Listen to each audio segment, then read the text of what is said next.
Oh, okay. All right.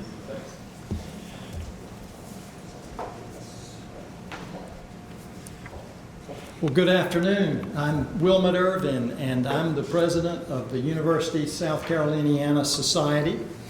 And it is a pleasure for me to welcome all of you here tonight, our guests here tonight, and that includes members of the Lumpkin family. We're so grateful that you could be here with us, and the members of the South Caroliniana Society who came out tonight, and members of the university libraries and the friends of the university libraries. We're so glad to have you as well for our fall event on this nice cool fall evening in Columbia. But that was an extra effort to come out, and we really appreciate that.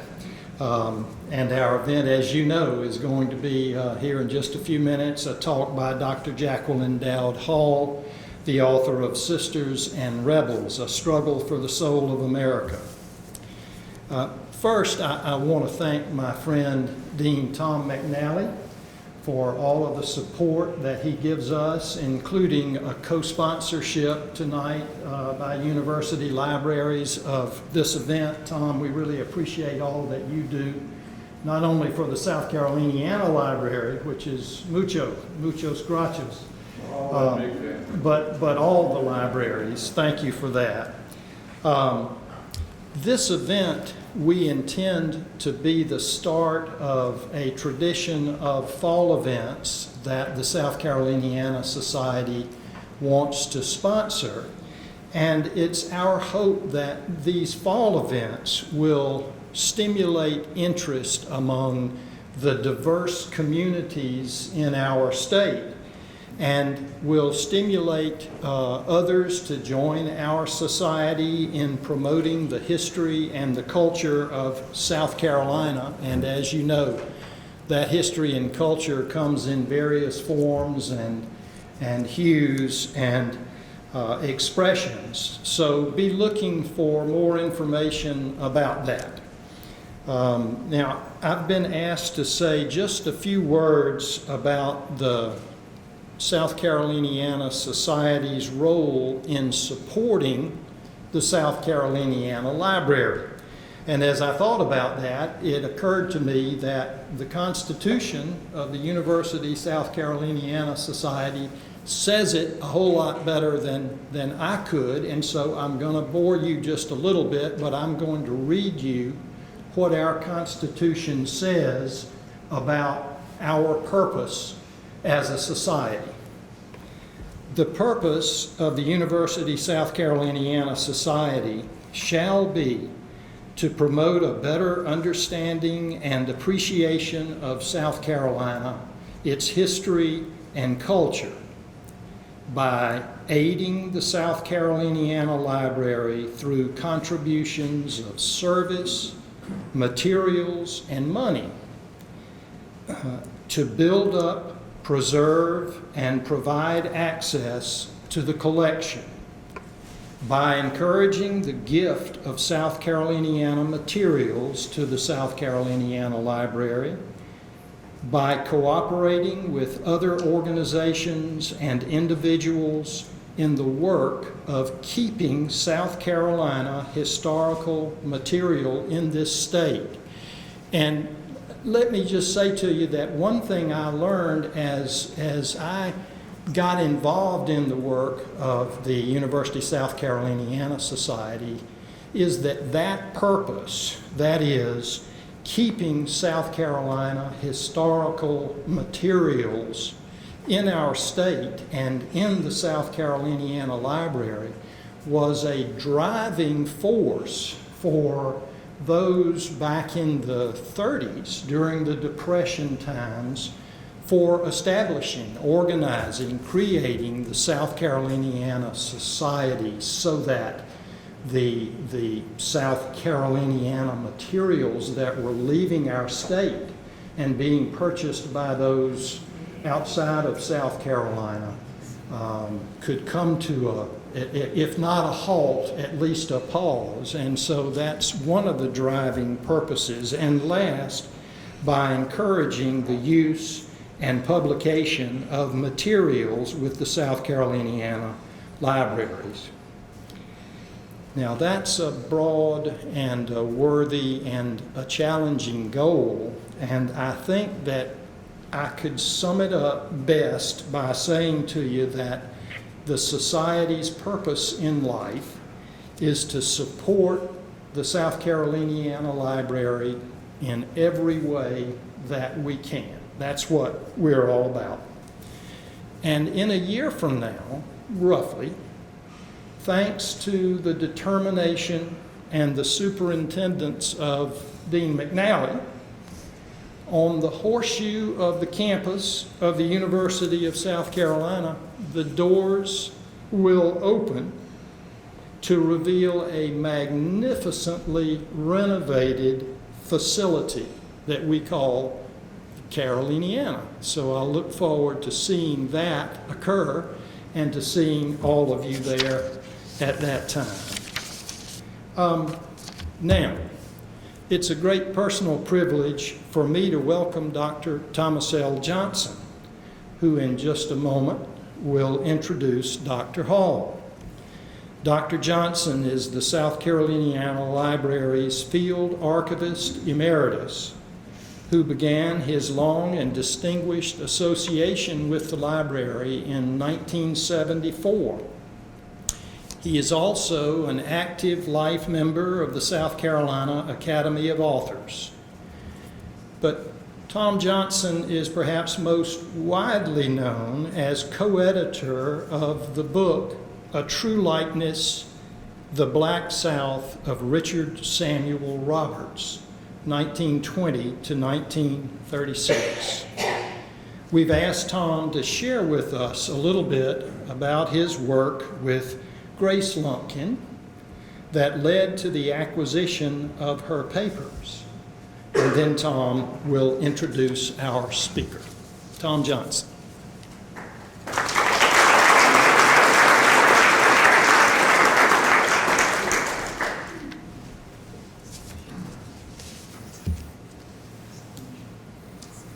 Good afternoon.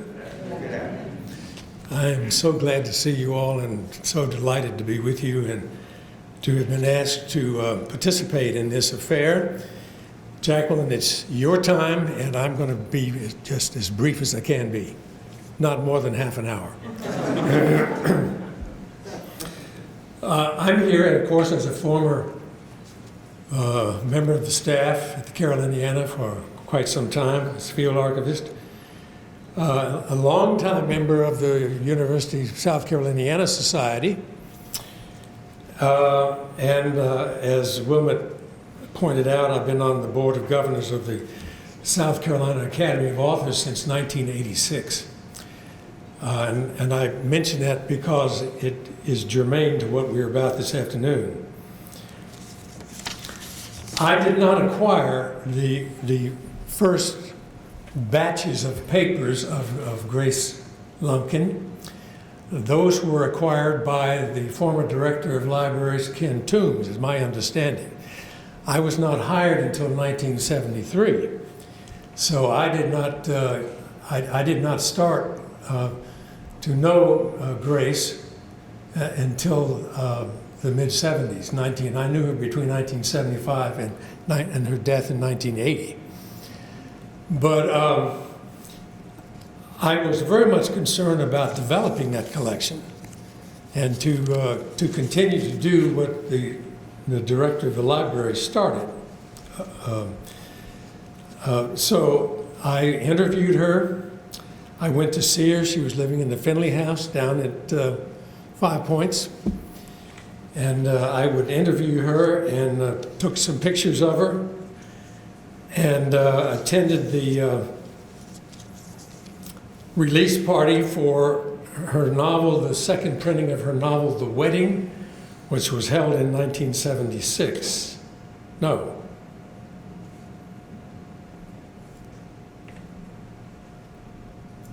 Yeah, 1976.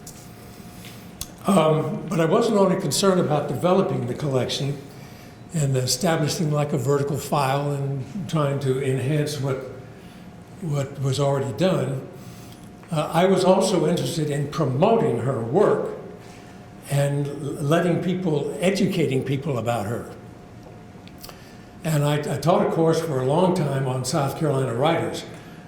Her novel, The Wedding, was always included on the reading list of that course. So at least there were some students coming along who found out who Grace Lumpkin was.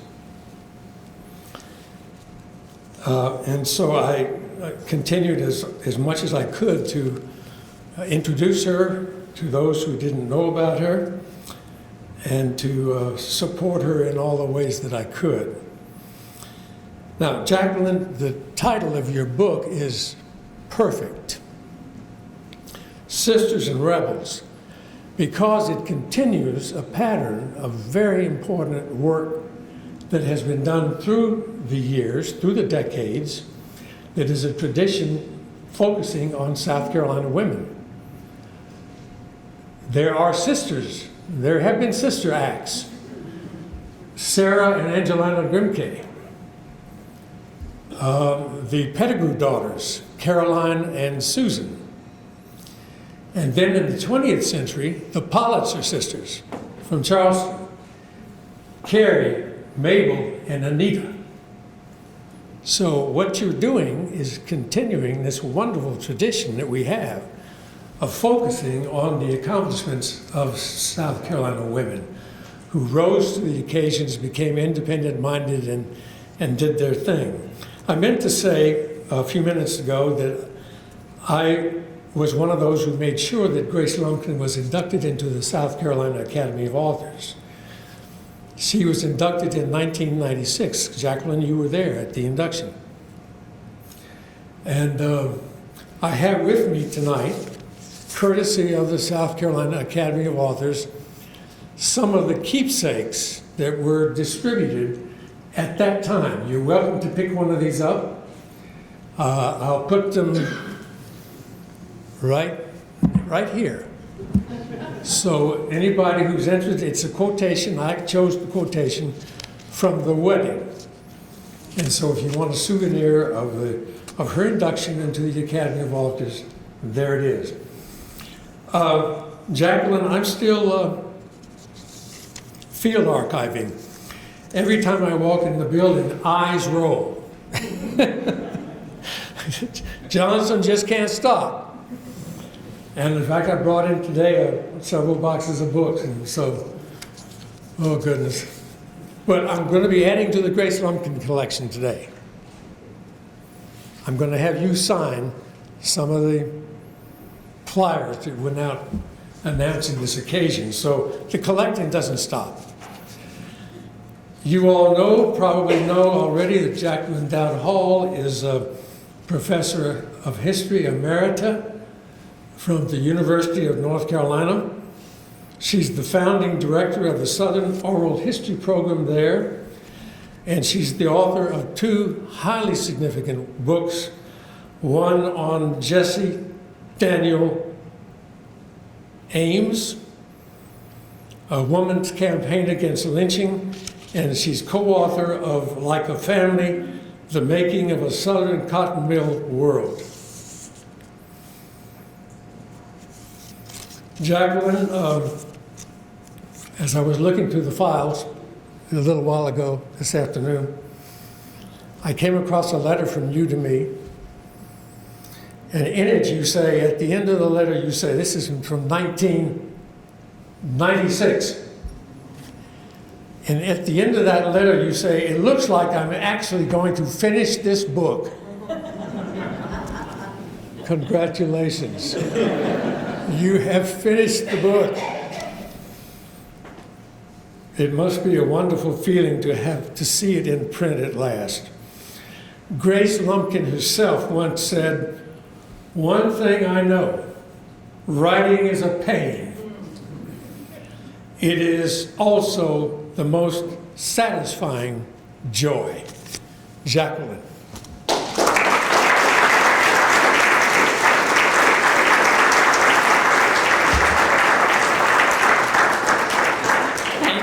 Thank you so much. Thanks. I would be remiss if I didn't thank Henry Fulmer and Tom and Todd Hoppick and the South Caroliniana Collection and the university libraries for making this event happen. And thank all of you for coming. I really, really appreciate it, and I'm thrilled to be here. So, Sisters and Rebels weaves together the stories of Elizabeth, Grace, and Catherine Dupree Lumpkin, three sisters who were born into a former slave-holding family in Georgia, but grew up mostly here in Columbia.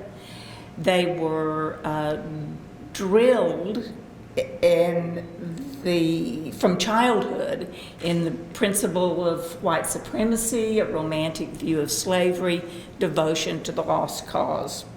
Like the rest of us, they did not get to choose the family they were born into or the place they grew up or the beliefs that their parents drilled into them, but they did have a choice about how to, whether to perpetuate the poisonous aspects of that legacy. And this book is about the choices they made and about how the ties of sisterhood were tested and frayed as each of them grappled with that legacy in a different way. Combining biography with history, it also spirals outward, gathering up and illuminating larger stories about the events and people and movements that these three women were involved in. And as it does, it recovers a history of interracial progressive struggle that was organic to the South, that included expatriates as well as people who never left the region. It also shows what that progressive tradition was up against. My overarching goals in this book echo the goals that Grace and Catherine pursued. I want to join an ongoing conversation about how white Americans can face up to the legacy of slavery and segregation and contribute to the battle for the soul of the South, which is, and I think in many ways has always been, a battleground region. Catherine Dupree Lumpkin is best known for her 1946 autobiography, The Making of a Southerner.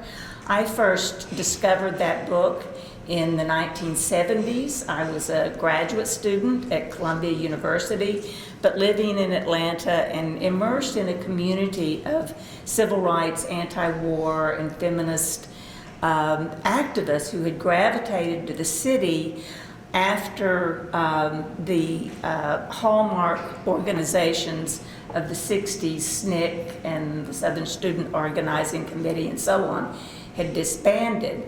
I was working for a civil rights organization and trying to write a dissertation in the then brand new field of women's history. And it was in the course of writing that dissertation that I stumbled across Catherine's book.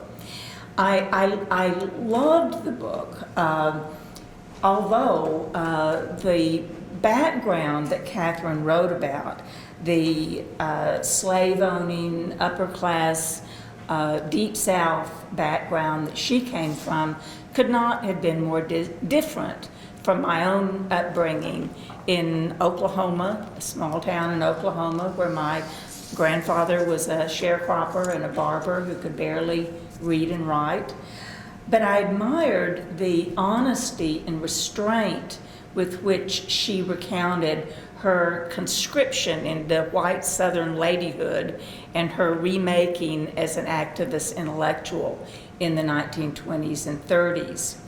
Her portrait of the South as a land scarred by slavery and segregation, but rich in a tradition of progressive struggle, resonated with how I saw the region, and I saw her generation of often embattled Southern feminists and leftists as predecessors to my own. They had seen progress toward justice reversed during what the playwright Lillian Hellman called Scoundrel Time, the McCarthy era. But they had also lived to see many of the causes that they pursued taken up by the movements of the 60s and 70s. Still, as much as I liked the book, I was puzzled by it. I wondered what happened to Catherine's older sister, fascinating older sister Elizabeth, who was a wildly popular orator on the Veterans Reunion Circuit at the turn of the century. She makes a brief appearance in that role and then disappears from the book.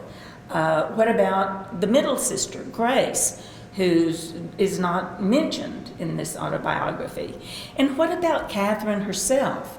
This is an autobiography, and yet it ends when she's still in her 20s and working with a remarkable group of Black women within the YWCA to build an interracial student movement in the segregated South.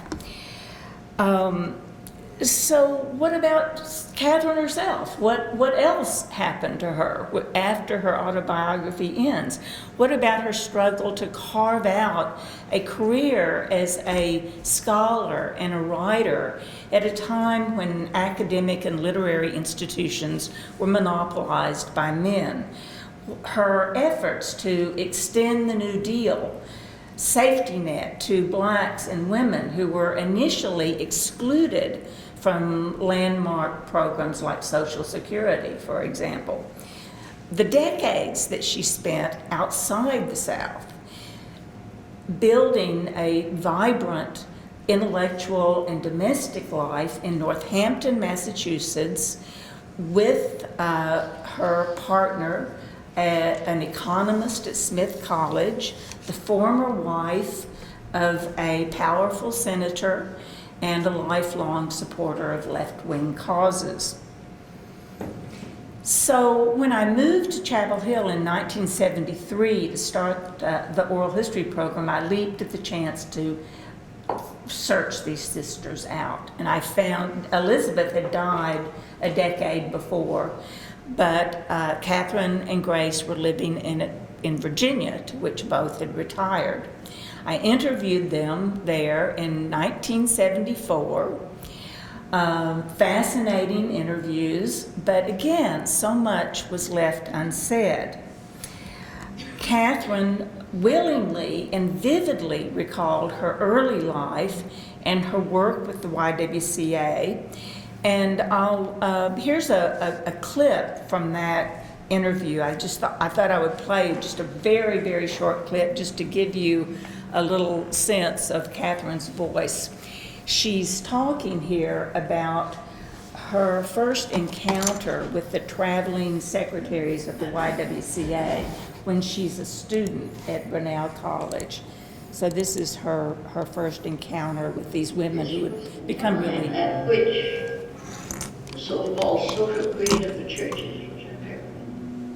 By pure chance, we had a visit from one of these ranging national secretaries of the YWCA who came in, saw us as a fruitful field, hopefully fruitful field there. This was the great wide world that they were bringing in. And they were far-thinking women. They were professionally minded women too in this period, you see. They were able to draw to themselves some very remarkable women. So these were the women who introduced her to the interracial movement, to which she then committed herself in the 1920s. So she was very willing to talk about all of that, but she was reluctant to talk about her life after she left the South. I later learned that she had erased wide swaths of her life from her papers, destroying much of her private correspondence that had not already been burned by the son of her partner, Dorothy Wolfe Douglas, when Douglas died, or earlier during the Red Scare and its counterpart and evil twin, the so-called Lavender Scare. So this is a paragraph from my book. The burning of papers, a scourge of historians seeking to tell the stories we need to know, erased Dorothy Douglas from the narrative of Catherine's life. Gone also were the years when Catherine was cut off from her family, who felt betrayed by her autobiographical revelations. Gone were the 1950s, when McCarthyism turned the pro-labor and civil rights, social democratic ideas and associations of the 1930s and 40s into sinister, un-American activities, and equated same-sex love with treason. Silently omitted, too, was the startling fact that Grace had named names implicating Catherine and colluding in the storm of red baiting that shattered the life she and her partner had so carefully built. Now, over the years after those first interviews, I never lost interest in the Lumpkin sisters, and I kept up with Catherine, who ended up moving to Chapel Hill during the last years of her life. But given their deep and determined reticence, I couldn't bring myself to write about them while they were alive. It crossed my mind, but I felt it would just be impossible. When I did start working on this book in earnest, I think that I can fairly say that I left no known stone unturned. But nevertheless, the burning of papers, the scars that bred habits of secrecy thwarted my efforts to find what I had found so often in other projects, a treasure trove of documents that would tell me what I wanted to know. Still, little by little, illuminating evidence accumulated. A friend of a friend came across a bitter, furious memoir by the sister's father, which put him right in the middle of the violent terrorism committed by the Ku Klux Klan in Georgia after the Civil War. A nephew suddenly decided to give me access to Grace's revealing journals, which she kept in her old age, after having told me that he had nothing of interest to share. After the book had gone to the press and was in production, the telephone rang, and I picked it up to hear a voice say, "Jacqueline, I have something that will help you with your book."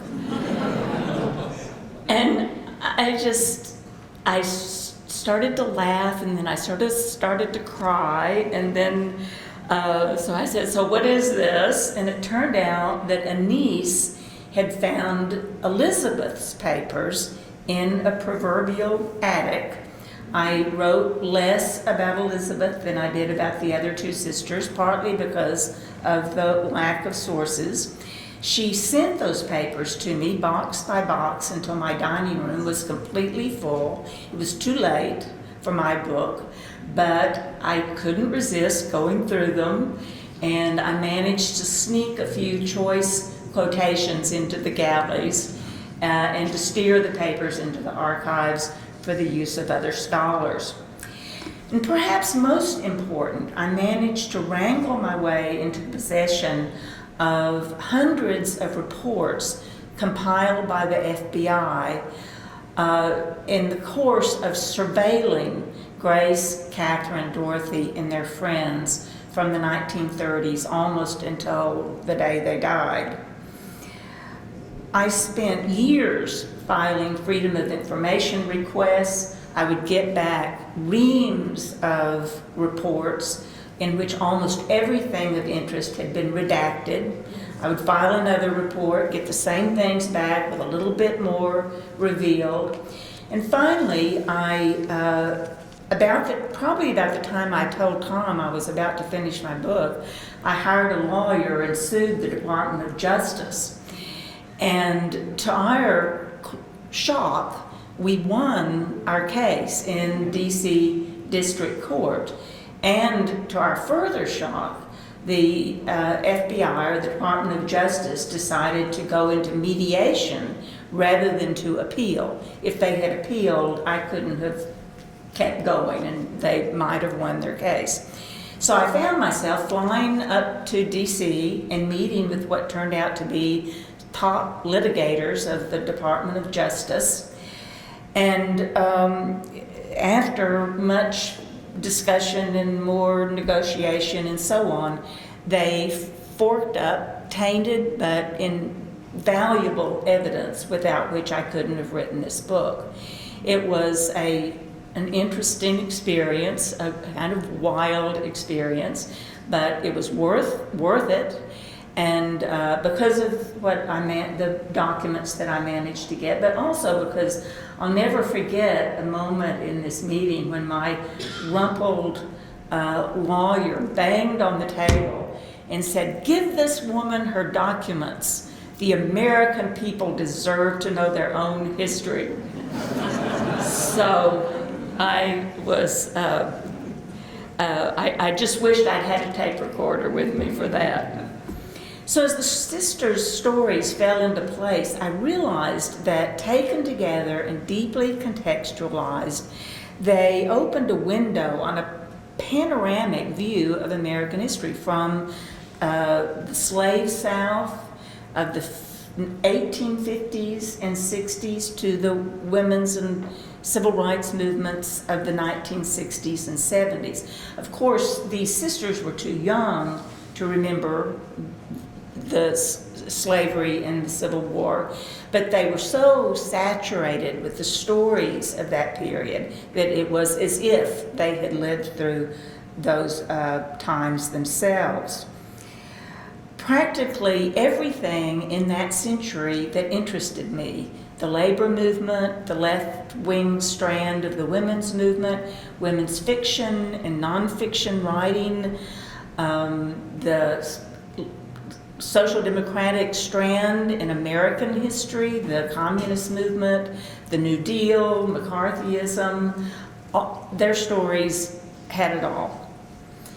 And at the same time, their stories raised existential questions that grip me in my own life, and that I think we usually associate more with memoir and fiction than we do with history. And that is, how do our families shape us, especially our siblings, to whom we do not choose, but to whom we are often yoked throughout our entire adult lives. How do we repair those relationships? Or should we repair those relationships in the face of betrayal? And how do we reinvent ourselves without becoming shapeless, coreless shapeshifters who leave our families and cultural moorings behind? In short, I came to see the sisters as ordinary